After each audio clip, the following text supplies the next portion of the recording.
Hello, good afternoon. My name is Hilke and I'm responsible for the music program at Beurschouwburg. I'm hosting a radio show about 25AV. 25AV is a pan-European platform for audiovisual arts and performance founded by Kiosk Radio, Radio Rahim and Radio 80,000. This will be the first edition, and there was a project call for artists based in different European countries to partner up and collaborate on the creation of exclusive audiovisual works. Our 2023 independent committee selected 18 artistic couples from 14 different European countries. You can watch and listen to all these projects on the website 25av.eu. Sorry. Three of these projects are awarded with a week-long residency at IMAL, the Center for Digital Arts in Brussels, to work on a new live AV performance. So on Friday, tomorrow, the 20th of October, these three projects will be presented to a public. So in the studio, I have two of the artists participating in one of the projects. It's Wiet Lengeler and Lizzie Davies. Can I say Lizzie? Of Hello. our Wilted Woman. And the other projects are Noam Youngrak Son, Colette and Colette Aliman, Nicolo Cervolo and Abadir. And also in the studio I have Anna Ascencio, the artistic director of IMAL. Hello everyone. Hello. How is Hello. it going? How is the residency going? And Very good. okay. So Wiet and Lizzie, you met at the concert first. Yes, I think so. I believe so. It's been a while. Do you remember?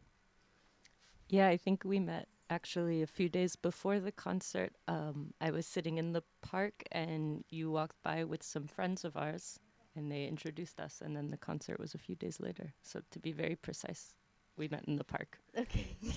And after you crossed each other at Mea Kuzma Festival, where you were both also present, and yeah. Yeah, we were both working and performing at Mea Kuzma.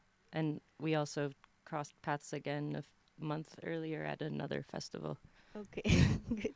And so you discovered that you shared a lot of musical and visual and artistic references and interests, of which you will play some tracks later on.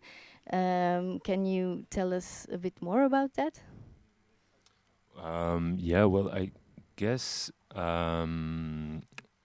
like just through like getting to know each other and talking with each other, we found out that there was like a possibility of actually like we had some like shared influences and yeah, shared yeah, I'll just say influences.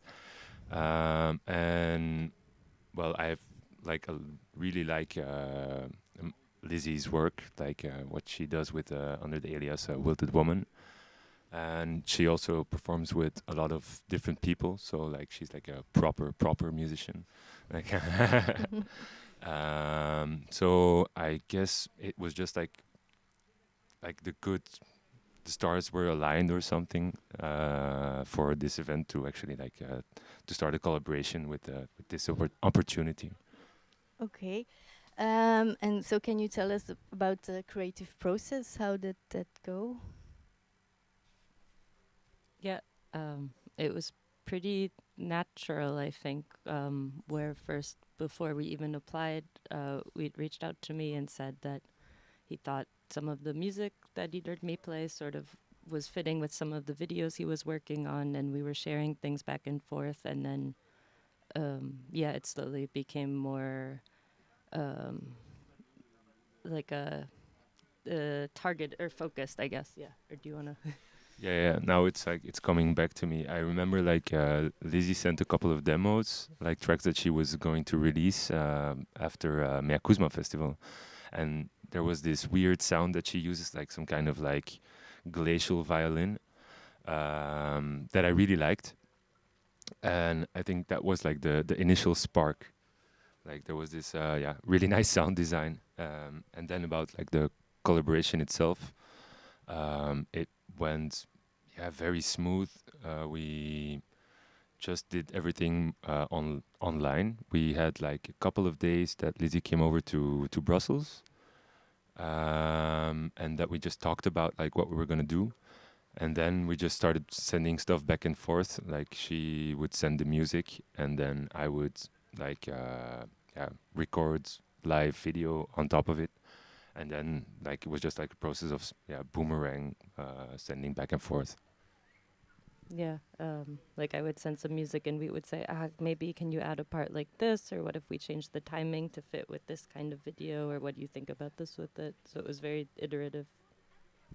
Okay, thank you. Shall we listen to a track you brought? Sure.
What we were listening to was one of the last utterings of Ailu. Title was Arancione. It's out on Mana Records, Thanks. UK. Okay. So Anna, you have a lot of experience with developing programs, exhibitions and workshops around audiovisual arts and digital culture in Europe and also in Canada. So now you work as artistic coordinator at IMAL. Can you tell us a bit more for those who don't really know IMAL, what IMAL stands for?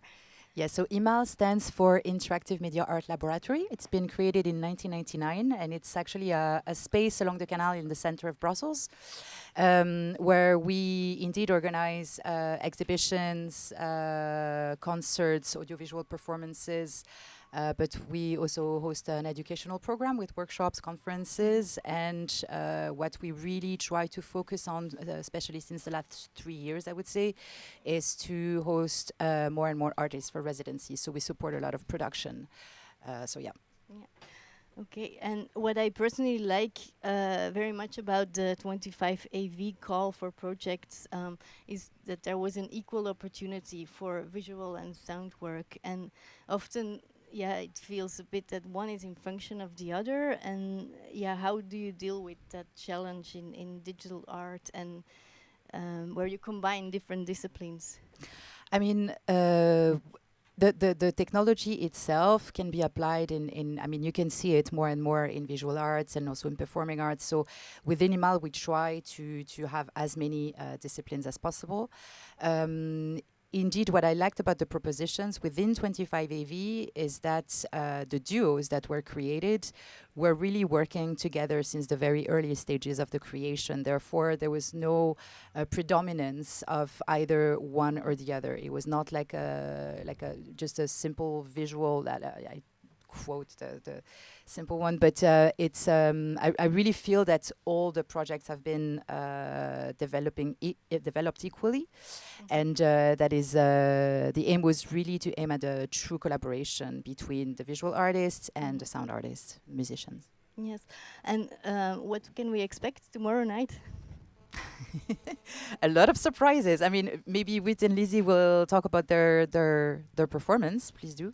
Tomorrow it's going to be in line with what we made as a video, only a bit darker maybe. From the beginning will be a bit more like evil, and then going towards the light, like but contemplative. You say it like that? Yeah, I think a lot of the feedback we got on our video was how happy and good feeling it was, which we liked and was on purpose, but we thought maybe for the performance we play with this expectation a little bit.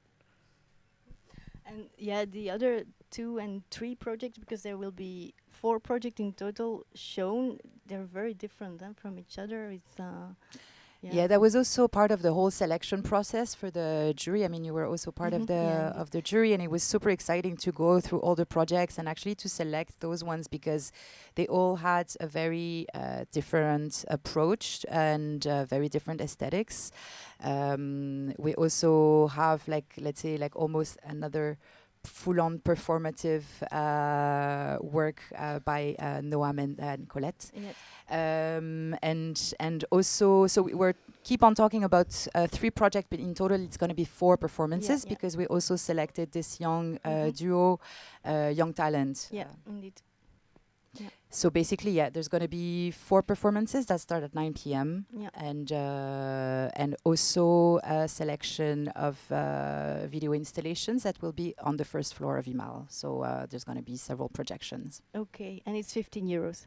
It's 15 euros, and there's a reduced price also for students and for the residents of Molenbeek. Okay, shall we listen to another track?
Okay, thank you. That was On the Other Ocean by David Berman. Anna, many of the selected projects of the works are built around the narrative of living in a world where we are constantly facing triggers coming from the digital world itself. So social media input is as the most obvious example, I think. How these stimuli also affect our energy levels. The work of Noam Jongrakson and Colette is very much dealing with that. Is that one of the subjects that you see often coming back? This ambiguity within digital art? I mean, in digital in general, and also what we try to focus on at IMAL, even through workshops or exhibitions, for instance, is really to keep a critical eye on the development of those technologies and the impact of our digital lives on our everyday, on society, and so on. Somehow, indeed, I do observe that trend, let's say, or that vision, and lately in audiovisual performances as well. But more largely, I also, I mean, the topic of AI also is super hot, and is, I mean, it's everywhere. It's not only in our field, but as a society, those are really questions that everybody is concerned about. So yes, more generally, I would say, like, yeah, the impact of not only social media, but the impact of technology on our everyday lives. This is definitely something that we see more and more often. Okay, yeah, and it's very unlike what you do, because in your project, Drei, it's, yeah, that's the name of the project that you're working on at the moment, consists of 3 analog videos, synth meditations drawn from 3 minimalist ambient compositions of slow tonal movements. Like your music, Lizzie, it varies a lot between styles. It can go from these very electroacoustic minimal sounds to noise and even more clubby. But yeah, is it like you want to go against that with what you made, like with this stimuli and that are triggered, or? Well, like on the video side, it's true that it's all closed circuit, so it's with a lot of like obsolete, like considered obsolete media, like these old amateur video modules and some video synthesizers, which is like a technology that's already been used since like the early 60s, and also before, but like commercially or like more shown, I think, 60s. So what I find interesting in regards to like today and like this over stimuli and everything is that like the basic principles of how you make movies aren't very different. Like, I mean, it comes from like easy cybernetic schedules, and like you have to like route things into other things to generate an image. So like at first I tried to make these kind of like images that have a certain kind of stability based on feedback, to generate like an image, which is actually pretty close to how like open AI, but like in a much more advanced stage, also operates. So there's actually like a lot of parallels, but like I use like the Amish version, and like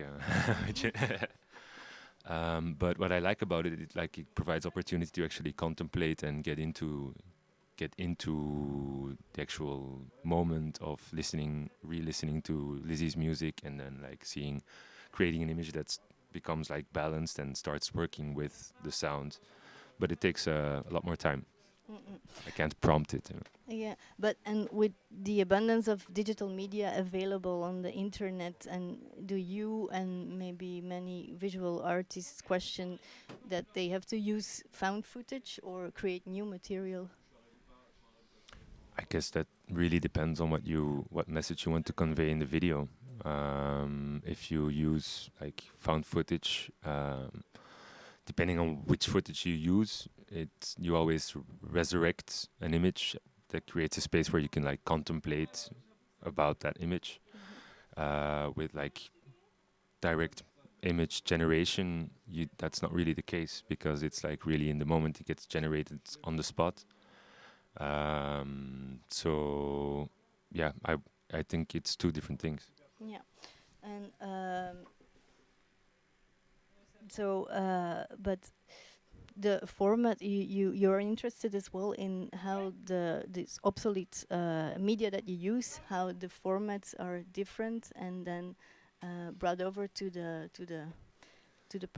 viewer actually. And can you talk a bit more about that? How different formats are changing the perception? I think that like back in like early YouTube, like 2008, 2009, there was a lot of these old music and old videos being uploaded, and so you had these like old VHS rips of things that were considered that they were no longer available. All of a sudden became available to a very big audience. And so it became interesting to see like within like an internet space to look at these like memories, because like your perception is different, and like now today it becomes like super scattered because of the way your attention is completely like diverted the whole time. But I think it's interesting to see like how a representation of an old media is perceived within a new one. So like also today, if you see like you have these like NFTs you can buy where people make their own video synths that look like exactly the same, but still like they go towards like an analog aesthetic, whereas they're not. I think there's like an interesting tension there, and it just kind of inspires me. Okay. But specifically in the project that you're doing, like how do you translate the type of focus of attention of the oral part into the visual part, and does it help the fact that you're both musicians? I can't really speak for Wiet on this part, but so maybe it's better if you answer it. Okay, yes, I just wanted to like the A because I only did the oral part. Yeah.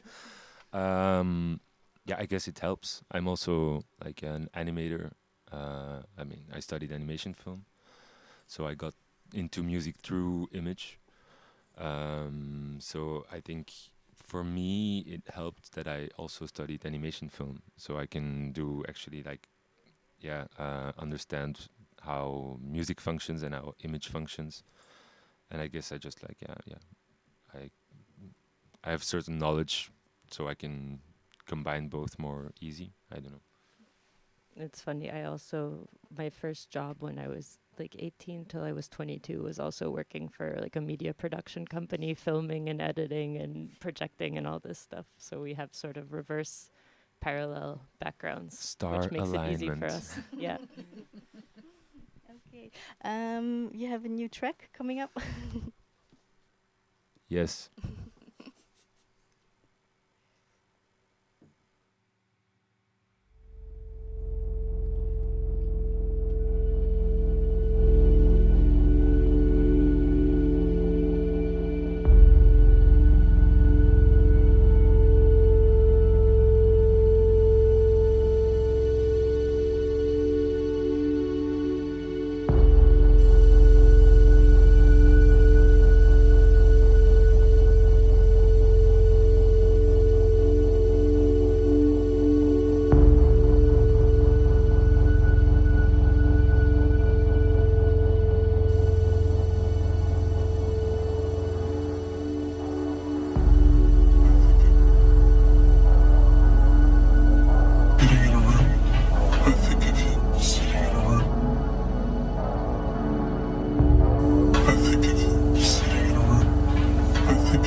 side of the world.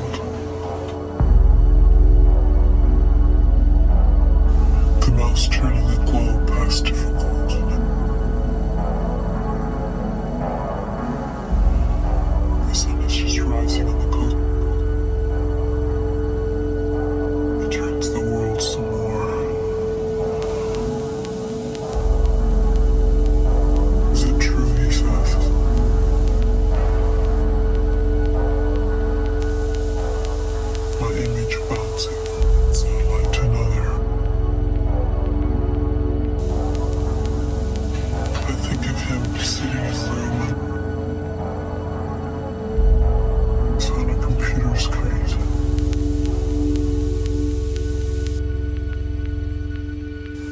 He floats over the ocean.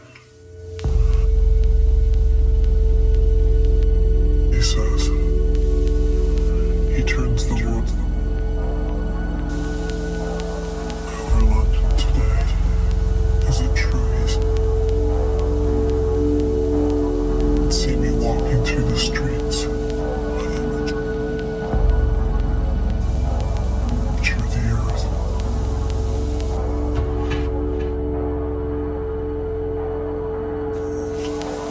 Watching the earth on a computer. All past different continents. The sun is just rising on the coast of Newfoundland, he says.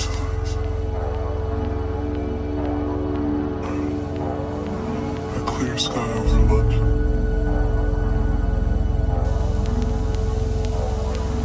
He thinks he can see me walking from one satellite to another around the curvature of the earth. Feel me sitting on the other side of the world. The mouse turning the globe past different ocean. The sun is just rising. He turns the world some more.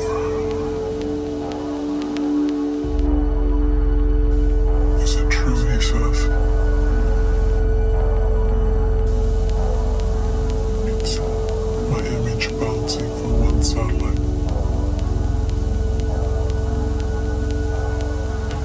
I think of him sitting, watching the earth on a computer screen.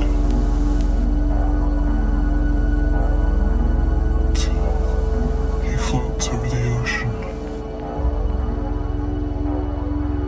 To Newfoundland, he says.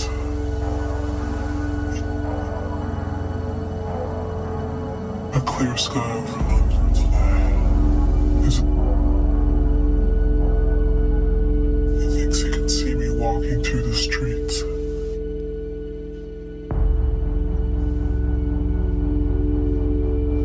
The other side of the world.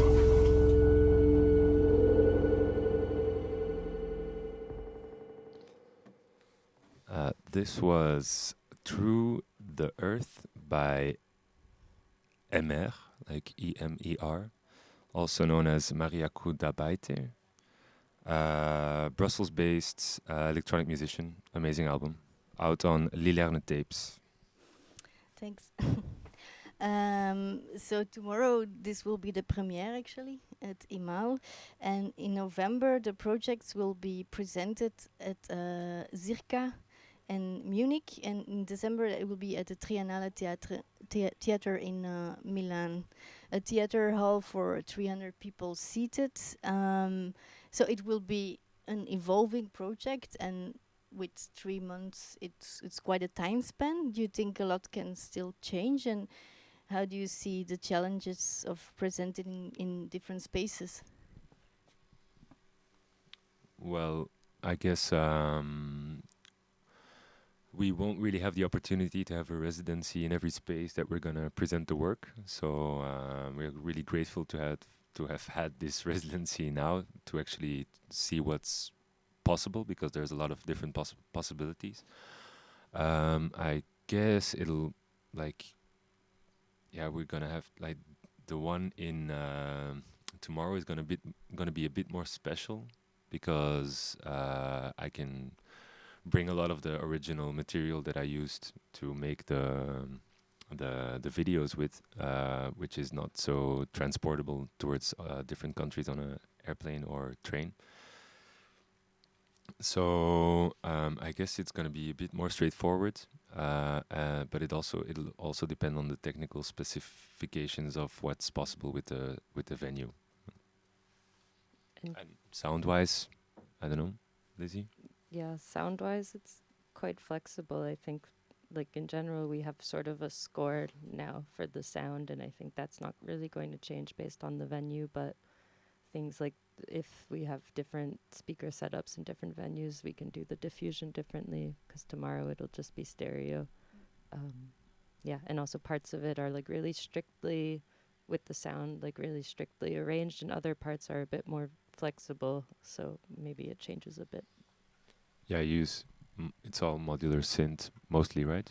So no, oh, it's just all. It's half and half. It's funny Great. because the videos are all super analog for the fixed media piece. All the music for that was just made on the computer, like super simple, easy to get stuff. But for the performance, yeah, there's also like analog synths, so they're always a bit more unpredictable how they will work.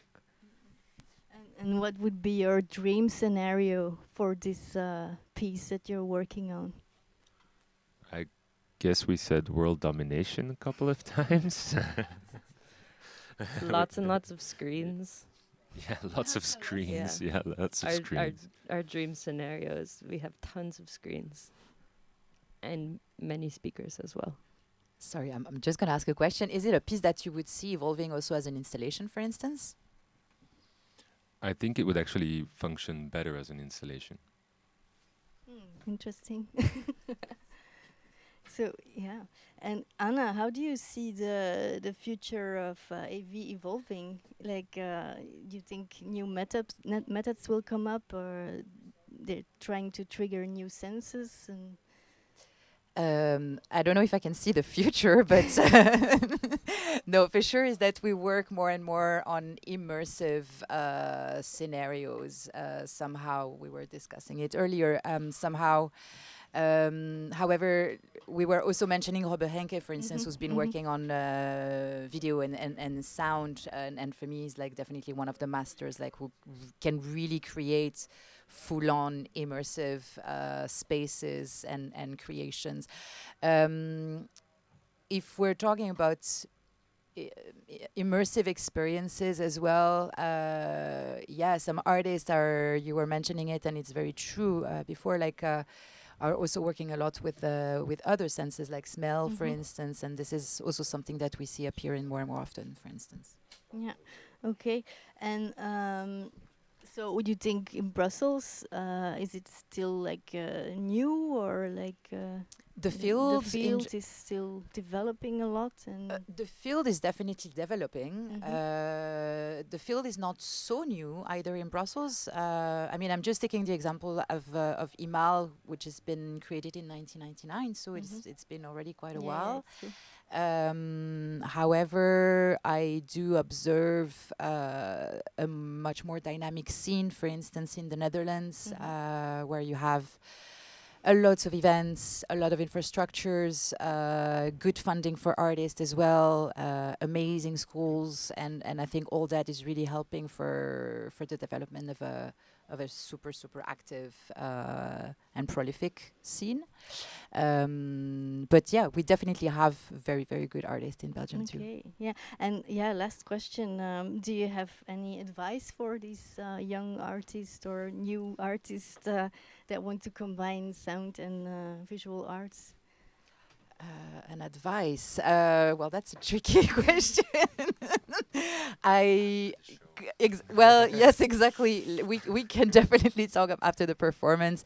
And no, I mean, the role of IMAL is really to try to encourage emerging artists. Also, we host residencies. We provide support for administrative communication, administration, all the different process you need to go through when you create a new work, when you are applying for funding, etc.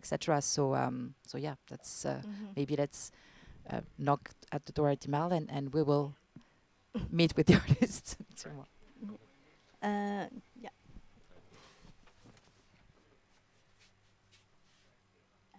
Yeah, you have another track, the last.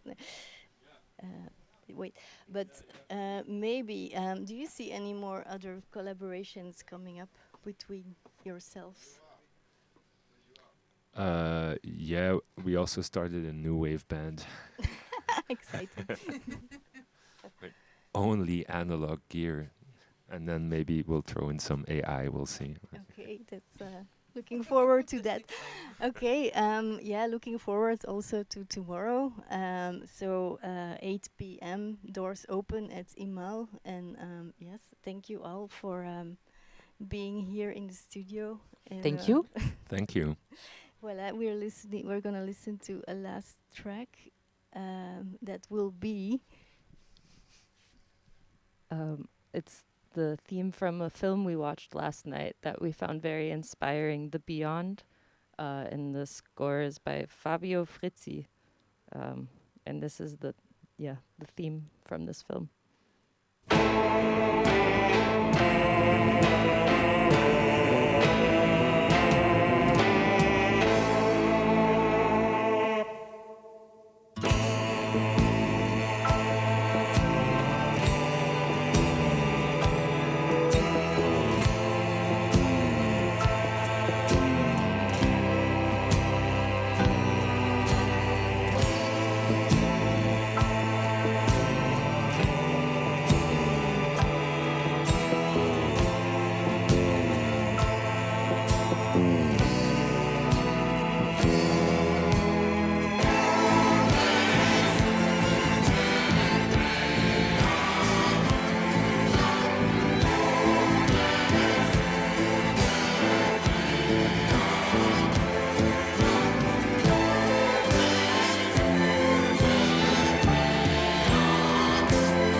So The next one is Beginning Theme by Pretty Sneaky, track of the album called Cold with 2 D's and a K.